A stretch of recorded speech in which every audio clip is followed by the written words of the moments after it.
మా latest videos కోసం మా ఈ తెలుగు న్యూస్ ఛానల్ సబ్స్క్రైబ్ చేసి గంట సింబల్ యాక్టివేట్ చేసుకోండి. ఈ రోజుల్లో అందరికీ ఉన్న సమస్య ధనం చేతిలో లేకపోవటం, అవసరానికి ధనం చేతికి రాకపోవటం. అవసరానికి చేతిలో ధనం లేకపోతే చాలా రకాల ఇబ్బందులు ఎదురవుతూ ఉంటాయి. మరి అవసరానికి ధనం చేతికి అందాలంటే శుక్రవారం ఏ పరిహారం చేయాలో ఇప్పుడు మనం ఈ వీడియోలో తెలుసుకుందాం. అంతకన్నా ముందు పవిత్ర కథను విందాం. ఫ్రెండ్స్, ఫస్ట్ అయితే వీడియోకి ఒక లైక్ కొట్టి మా ఛానల్ని సబ్స్క్రైబ్ చేసుకుని మాకు సపోర్ట్ చేయండి. పూర్వకాలంలో అవంతి నగరంలో సుబ్బిశెట్టి అనే ఒక వర్తకుడు ఉండేవాడు. స్వతహాగా లోభత్వం కలిగిన సుబ్బిశెట్టి ఎవరికి ఏ సహాయం చేసేవాడు కాదు. వారు ఎంతటి ఆప్తులైనా, వారెంతటి కష్టంలో ఉన్నా ఏమాత్రం ధన సహాయం మాత్రం చేసేవాడు కాదు. అతని లోభత్వాన్ని చూసి అందరూ కూడా అతనిని ఈసరించుకుంటూ ఉండేవారు. ఆ ఊరి దేవాలయంలో ఉత్సవాలు జరుగుతున్నప్పుడు వర్తకులందరూ ఎంతో సొమ్ము దానంగా ఇచ్చేవారు. కానీ సుబ్బిశెట్టి మాత్రం చాలా కొద్ది సొమ్ము మాత్రమే, అది కూడా వారిని విసుక్కుంటూ ఇచ్చేవాడు. అతని లోభత్వం భార్యకు అలాగే వారి ఇద్దరి కుమార్తెలకు కూడా బాధ కలిగించేది. కొంతకాలానికి వారి కుమార్తెలకు వివాహాలు జరిగి వారి దారిన వారు వెళ్ళిపోయారు. వయసు మీద పడుతున్నది కదా, ఇక తీర్థయాత్రలకు తీసుకువెళ్ళమని భార్య సుమతి సుబ్బిశెట్టిని ఎంతో ప్రాధేయపడేది. అది అంతా చాలా వ్యయ ప్రయాసలతో కూడిన పని, ఇక్కడ నుంచే నమస్కరిస్తే సరిపోతుంది అని భార్యను కసురుకునేవాడు. రోజులు ఇలా గడుస్తూ ఉండగా భార్య సుమతికి ఏదో తెలియని వింత రోగం వచ్చింది. పగలంతా చక్కగా ఉండే మనిషి సాయంత్రం కాగానే విపరీతమైన కాళ్ల నొప్పులు వచ్చి కదలలేకపోయేది. బాధతో విలవలలాడిపోయేది. భార్య ఎంత బాధపడుతున్నా సుబ్బిశెట్టి మాత్రం ఆమెని ఏ వైద్యుడి వద్దకు తీసుకుని వెళ్ళలేదు. మందులకు చాలా వ్యయం అవుతుందని ఆమెను కసురుకునేవాడు. రోజురోజుకు సుమతి బాధ ఎక్కువ కాసాగింది. ఇది వరకు సాయంత్రానికి వచ్చే కాళ్ళ నొప్పులు ఇప్పుడు మధ్యాహ్నం సమయానికే రాసాగాయి. అంతేకాక చేతులు కూడా విపరీతంగా నొప్పి చేయసాగాయి. ఏ వస్తువు ఇటు తీసి అటు పెట్టే ఓపిక లేకపోయేది. భార్య ఇంత బాధపడుతూ ఉన్నా సుబ్బిశెట్టి తనకు ఏమీ పట్టనట్లుగా ఉండేవాడు. వైద్యుని వద్దకు తీసుకువెళ్లేవాడు కాదు. తల్లికి ఈ విధంగా ఉన్నదని కనీసం కుమార్తెలకు కబురు కూడా చేయలేదు. చెబితే వారందరూ కుటుంబాలతో సహా వచ్చి ఇంట్లో తిష్ట వేస్తారని, దాని వలన ఎంతో సొమ్ము వ్యయమవుతుందని భార్య సుమతిని ఈసడించుకునేవాడు. ఏ మందులు వాడకపోవటం చేత సుమతి ఆరోగ్యం నానాటికి క్షీణింపసాగింది. మంచం మీద నుంచి కదిలే ఓపిక కూడా నశించింది. చూపు మందగించింది. ఆ విధంగా ఎన్నో బాధలు పడి చివరికి ఒకనాడు మరణించింది. ఈ కబురు ఊరి వాళ్ల ద్వారా తెలుసుకున్న కుమార్తెలు హుటాహుటీన వచ్చారు. తండ్రి పిసినారితనం వలన తల్లికి సరిగ్గా వైద్యం కూడా చేయించలేదని తెలుసుకుని ఎంతో బాధపడ్డారు. తండ్రిని ఎంతో ఈసడించుకున్నారు. భార్య చనిపోవటంతో సుబ్బిశెట్టిలో కొంత మార్పు వచ్చింది. చేసిన పాపాల వలన వ్యాపారం బాగా దెబ్బతింది. కానీ లోభత్వం మాత్రం ఏమాత్రం తగ్గలేదు.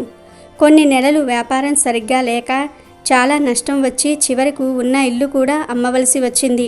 ఊరివారెవ్వరూ ఎటువంటి సహాయం చేయడానికి ముందుకు రాలేదు. చివరికి తినడానికి లేక, పూట గడవక చాలా కష్టాలు పడ్డాడు. ఎంతో దర్జాగా బ్రతికిన ఆ ఊరిలో ఇక ఉండలేనని తలచి ఒకనాడు అర్ధరాత్రి ఊరు విడిచి బయలుదేరాడు. ఒంట్లో ఏమాత్రం ఓపిక లేదు. అయినా అలాగే చేతికర్ర సహాయంతో అడవి దారి పట్టి వెళ్తాడు. ఉదయానికి మరో ఊరు చేరాడు.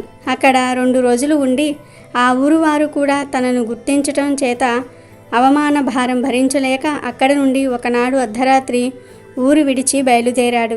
కొంత దూరం వెళ్ళగానే అడవి వచ్చింది.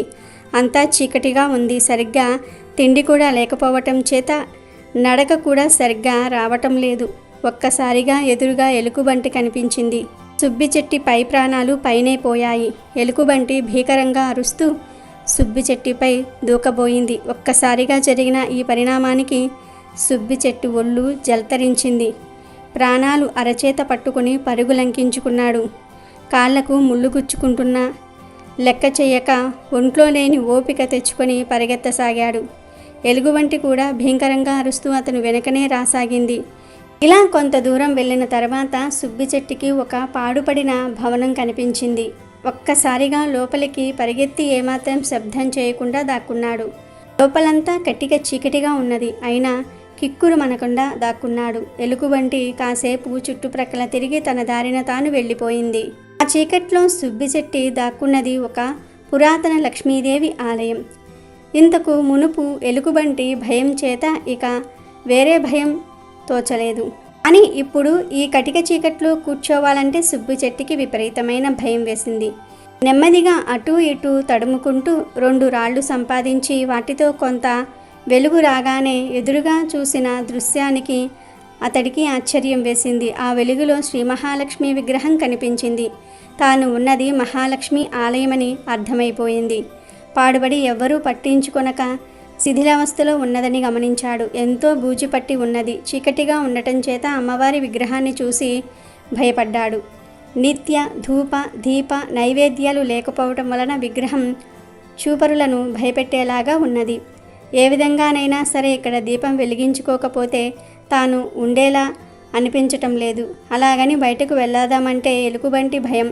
అటు ఇటు చూసిన సుబ్బిశెట్టికి అదృష్టం కొద్దీ ఒక పాత నూనె సీసా కనబడింది. దానిని తీసి పక్కనే ఉన్న ఒక పాత గుడ్డతో దీపం వలె వెలిగించాడు. అమ్మయ్య అనుకున్నాడు. ఆ కాంతి వలన సుబ్బిశెట్టికి కొంత ధైర్యం వచ్చింది. పరిగెత్తి అలసి ఉండటం వలన గోడకు ఆనుకుని కూర్చొని ఉన్న సుబ్బిశెట్టికి వెంటనే గాఢ నిద్ర పట్టేసింది. నిద్రలో సుబ్బిశెట్టికి కలలో శ్రీ మహాలక్ష్మి దర్శనమిచ్చి ఆ తల్లి సుబ్బిశెట్టితో ఇలా అన్నది. ఓ సుబ్బిశెట్టి, నీవు జీవితంలో ఎన్నో పాపాలు చేశావు. మితిమీరిన లోభత్వంతో చివరకు కట్టుకున్న భార్యను కూడా పోగొట్టుకున్నావు. ఎవ్వరికీ గుప్పుడు బియ్యం కూడా దానం చేయలేదు. కానీ ఈరోజు నీవు నా దేవాలయంలో దీపం వెలిగించటంతో నీ పాపాలన్నీ కూడా నశించాయి.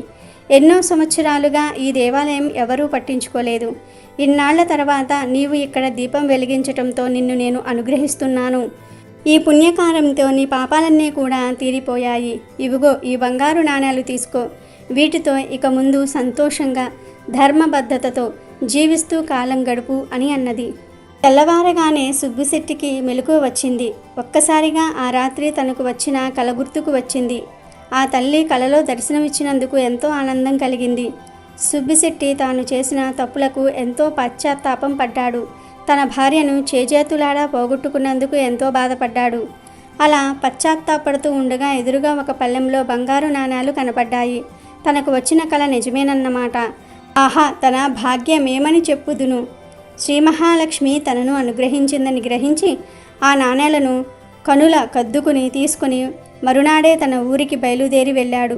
సొంత సొమ్ముతో మళ్ళీ వ్యాపారం మొదలుపెట్టి కొద్ది కాలంలోనే ఎన్నో లాభాలు గడించాడు. తనను అనుగ్రహించిన శ్రీ మహాలక్ష్మి ఆలయాన్ని ఎంతో అద్భుతంగా పునర్నిర్మించాడు. శ్రీ మహాలక్ష్మికి ఎన్నో దివ్యమైన ఆభరణాలు చేయించాడు. నిత్య పూజలకు ధూప దీప నైవేద్యాలకు కొంత సొమ్ము కేటాయించి ఆచార్యులను వినియోగించాడు.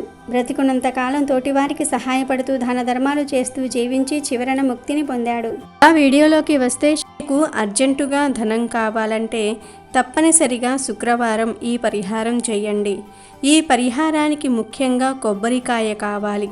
కొబ్బరికాయ అనేది సాక్షాత్తు పరమేశ్వరుడి తలకు సంకేతమని పురాణాల్లో చెప్పారు. పరమేశ్వరుడు త్రిపురాసురులనే రాక్షసులను సంహరించేటప్పుడు వినాయకుడిని పూజించలేదు. దానితో వినాయకుడికి కోపం వచ్చింది.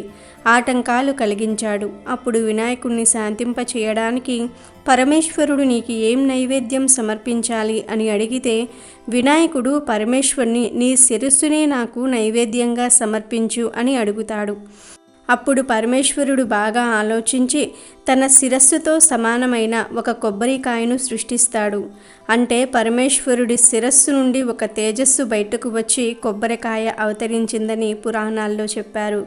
కాబట్టి కొబ్బరికాయ అంటే అది సాక్షాత్తు పరమేశ్వరుడి తలకు సంకేతం. మీకు అర్జెంటుగా డబ్బులు కావాలన్నా, చేతిలో డబ్బులు లేనప్పుడు, ఏదో ఒక విధంగా మీ చేతికి డబ్బులు అందాలంటే శుక్రవారం రోజు కొబ్బరికాయకు సంబంధించిన ఒక చిన్న చిట్కా పాటించాలి. ఆ చిట్కా ఏమిటంటే, శుక్రవారం రోజు సాయంత్రం 6 తర్వాత ఒక కొబ్బరికాయ తీసుకోండి. ఇంట్లో కుంకుమ ఉంటుంది కదా, ఆ కుంకుమ తీసుకోండి. అలాగే కొంచెం ఆవు నెయ్యి కూడా తీసుకోండి. ఇప్పుడు కుంకుమలో చక్కగా ఆవు నెయ్యిని కలిపి పేస్ట్ లాగా చేయండి. ఈ కుంకుమ పేస్ట్ తీసుకొని కొబ్బరికాయ మీద స్వస్తిక్ గుర్తు వేయండి. అలా కొబ్బరికాయ మీద స్వస్తిక్ గుర్తు వేసిన తర్వాత ఒక ఎరుపు రంగు దారం లేదా ఎర్ర వస్త్రం తీసుకోండి. ఈ ఎర్ర వస్త్రాన్ని లేదా ఈ ఎర్ర దారాన్ని కొబ్బరికాయకు చుట్టి మీ పూజా మందిరంలో పెట్టండి. అలా పెట్టిన తర్వాత కొబ్బరికాయకు హారతి ఇచ్చి నాకు అర్జెంటుగా డబ్బులు కావాలి, ఏదో ఒక విధంగా డబ్బులు చేతికి వచ్చేటట్లు చూడమని పరమేశ్వరుని ప్రార్థించండి. సాయంత్రం 6 తర్వాత ఈ పరిహారం చేయండి. మరునాడు ఉదయం ఈ కొబ్బరికాయను తీసుకుని వెళ్ళి ఎక్కడైనా సరే ప్రవాహంలో అంటే ప్రవహిస్తున్న నీళ్ళల్లో విడిచిపెట్టండి. దగ్గరలో ప్రవాహం లేదనేవారు ఎవ్వరూ తొక్కని చోట ఎక్కడైనా సరే చెట్టు మొదట్లో వేయండి. ఇదే కొబ్బరికాయకు సంబంధించిన అద్భుతమైన చిట్కా. ఇలా చేసి ఇంటికి వచ్చిన తర్వాత గుప్పెడు ఆవాలు తీసుకోండి. ఆ ఆవాలు ఇంటి చుట్టూ చల్లండి. ఇలా చేస్తే చాలా తొందరగా చేతికి ధనం అనేది అందుతుంది. అర్జెంటుగా డబ్బులు కావాల్సి వచ్చినప్పుడు ఏదో ఒక విధంగా మీ చేతికి ధనం అందాలంటే, మీ చేతిలో ధనం లేనప్పుడు ఏదో ఒక విధంగా ధనం రావాలంటే శుక్రవారం సాయంత్రం పూట ఈ కొబ్బరికాయ పరిహారం చేసి చూడండి. తప్పకుండా ఏదో ఒక మార్గంలో మీ చేతికి ధనం అందుతుంది. ఎందరో ఈ పరిహారం చేసి ఫలితాలను పొందారు. ఈ పరిహారం చేయండి చాలు, ఖచ్చితంగా ధనం ఏదో ఒక రూపంలో చేతికి వస్తుంది. ఇందులో ఏమాత్రం సందేహం లేదు. మరి తెలుసుకున్నారు కదా. మీరు కూడా అర్జెంటుగా డబ్బులు కావాలంటే రేపు శుక్రవారం రోజు ఈ కొబ్బరికాయ పరిహారం చేసి మంచి ఫలితాలను పొందండి. శుక్రవారం రోజు మీకు ఏ సమయంలో ఈ చెట్టు కనిపించినా సరే జస్ట్ ముట్టుకుంటే చాలు, మీ కష్టాలు పోయి అష్టైశ్వర్యాలు వస్తాయని శాస్త్రాలు చెప్తున్నాయి. మరి ఆ చెట్టు ఏమిటి అంటే మందార చెట్టు. శుక్రవారం రోజు మీకు ఏ రంగు మందార పువ్వుల చెట్టు కనిపించినా వెంటనే ఆ మందార చెట్టుకు నమస్కారం చేసుకుని మందార చెట్టును 3 సార్లు తాకండి. శుక్రవారం రోజు మందార చెట్టును ఎంత ఎక్కువ సార్లు తాకితే అంత ఎక్కువ ధనం వస్తుంది. కుదిరితే మందార చెట్టుకు కొన్ని నీళ్లు పోయండి. ఆ నీటిలో ఆవు పాలు కలిపి పోయండి. మందార చెట్టు మీద శుక్రవారం రోజు లక్ష్మీదేవి ఉంటుంది కనుక శుక్రవారం రోజు మీకు మందార చెట్టు కనిపించినా లేదా మీ ఇంటికి దగ్గరలో మందార చెట్టు ఉన్నా ఆ చెట్టు దగ్గరకు వెళ్ళి ముందు చెంబుతో నీళ్లు సమర్పించండి. ఆ తర్వాత మీకు ఏమైనా కష్టాలు ఉంటే ఆ కష్టాలు తీరిపోవాలని సంకల్పం చెప్పుకోండి. లేదా తీరని కోరికలు ఉంటే ఆ కోరికలు తీరాలని సంకల్పం చెప్పుకోండి. అలా సంకల్పం చెప్పుకున్న తర్వాత మందార చెట్టును తాకండి. వీలైనన్ని సార్లు తాకండి. ఎంత ఎక్కువ తాకితే అంత మంచిది.